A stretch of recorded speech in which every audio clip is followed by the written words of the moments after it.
किसी महान व्यक्ति ने एक बड़ी ही अच्छी और महान बात कही है। समस्याएं हमारे जीवन का हिस्सा हैं, लेकिन उन्हें एक मौका बनाओ, ना कि आपकी ताकत की चुनौती। तो चलिए इसी बात को हम लोग एक कहानी के माध्यम से समझते हैं।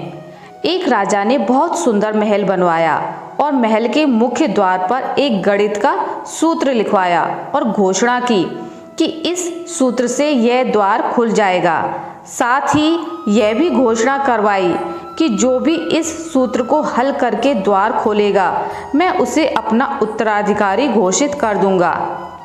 राज्य के बड़े बड़े गणितज्ञ आए और सूत्र देखकर लौट गए। किसी को कुछ समझ नहीं आया।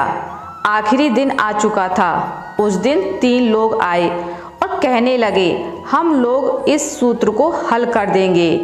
उसमें से 2 तो दूसरे राज्य के बड़े भारी गणितज्ञ थे और अपने साथ पुराने गणित के सूत्रों की पुस्तक भी लाए थे।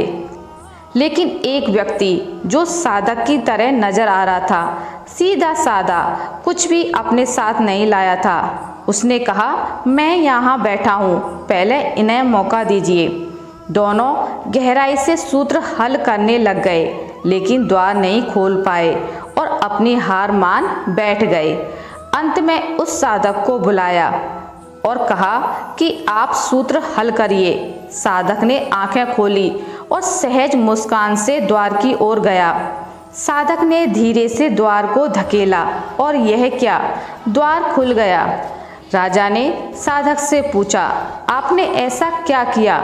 साधक ने बताया कि जब वह ध्यान में बैठा था तो सबसे पहले अंतर्मन से आवाज आई कि पहले ये जांच तो कर लो कि सूत्र सही है भी या नहीं, इसके बाद इसे हल करने की सोचना। कई बार जीवन में कोई समस्या होती ही नहीं और हम अपने विचारों से उसे बड़ा बना लेते हैं। ज़्यादातर लोग कल्पनाओं में खोए रहते हैं और दुखी होते रहते हैं।